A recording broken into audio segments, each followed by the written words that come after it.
Now we're going to use base 10 blocks to solve 345 minus 230.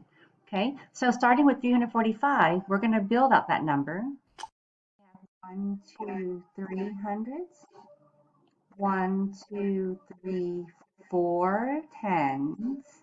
And 1, 2, 3, 4, 5 ones. Okay, and let's line them up. So when you subtract, you don't have to build a second number because you are taking it away. Okay, so let's see how many hundreds am I going to take away. 230 has 2 hundredths.